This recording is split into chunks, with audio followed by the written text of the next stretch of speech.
Challenging behaviour can be somewhat challenging. So in this video, I'm going to give you a few ideas on how you can directly address that challenging behaviour if you decide that it's appropriate.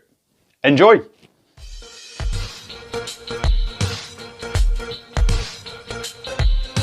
Okay, first of all, disclaimer. So the advice that I'm about to give about challenging behaviour directly is based primarily on my own experience, as well as little bits of research that I've done here and there. Now, I have tried out all these things, but having said that, your employers and your clients may have a different idea or different approach to how they think is best to approach negative behaviour. So, best advice that I could give is have a chat with someone in authority of your employer or your clients before addressing anything. Having said that, there's context and situations that you might need to apply this advice. So take all of this with a pinch of salt and bear in mind the context of the situation that you're in. Other than that, enjoy. Hi, my name is Niall. I've been an outdoor activity instructor for over a decade now, and welcome to Instructor 101, Take-Up Time. Now, by that, what I mean is some time to process that information. So if you ended up going up to someone, criticize them for the work or whatever they're doing, or their attitude, then they're going to be, well, they're going to be processing that information and they might not be in the best mood, which is completely understandable. And I would probably be the same. So if I was told, right, do better, behave, this is in the context of being a kid, I guess, but do better, behave, now go join the rest of your team. I'm going to be pretty annoyed and frustrated. So if I go over and join my team now, whilst feeling frustrated about something else, and I've shown disruptive behaviour before, I'm probably going to display that same behaviour again or some other form of disruptive behaviour. So it's always useful to give a bit of time just to process that information and then join back in and take part or participate in whatever session that is or whatever role that you think is appropriate. So a good analogy for this is to think of it a bit like boiling water. Now, if you've immediately boiled a pot of water, it stays hot for quite a while, yeah? So if we were to keep it off the fire, then it's going to cool down over a period of time. But if you put the fire back on again and put it back on the hob, then that boil's going to start boiling again, that water's going to start boiling again really quickly. So think about it a bit like that.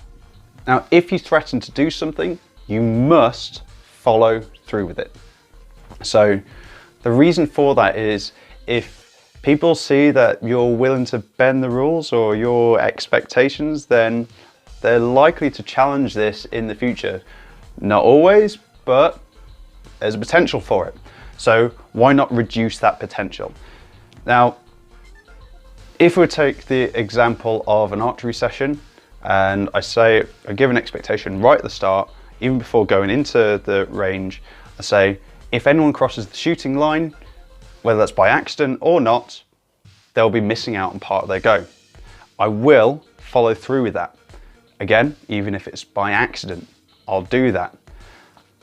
Now, the reason for that, well, there's a few reasons. Obviously, safety, but the other thing that I'm going to do with that is it puts across a point that I will follow through with what I say. And so it reduces the potential of people challenging that later on. And there's a reason for it, and obviously, well, hopefully people recognize why I'm doing that as well. So that's what happens. Now, the expectation that I put in place was part of their go. Okay, so it wasn't like a crazy, really drastic thing, like you're going to sit out for the entirety of this hour-and-a-half session. That sounds boring and miserable. They're not there to sit out. They're probably just going to kick off and be more disruptive, if anything. Okay, so it's part of a session. So the threat that I put in place is actually relatively minimal in the grand scheme of things, but it comes across as serious if I follow through with it. So be reasonable with the rules and threats that you put in place. Because if you put in something more serious, like you're missing out on all the activities for the rest of the day, then you know what? You've got to follow through with it, and that's incredibly harsh. Or you don't follow through with it, and as a result, then the person will just see that you don't follow through with your statements. So think about what you threaten to do as well. What do you think about the stuff that I've just covered?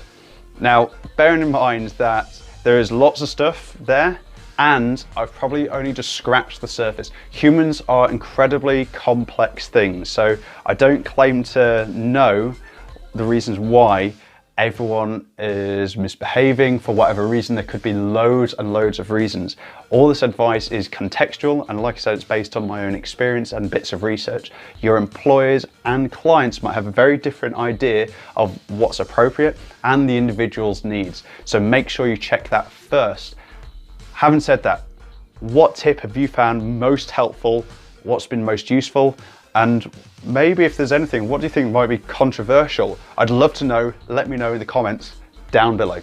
If this video was useful, please remember to like, share, and subscribe so you don't miss out on other future content. The easiest way to subscribe is to click the 101 logo by the side of my head, but also feel free to check out my other resources on Instagram and Facebook.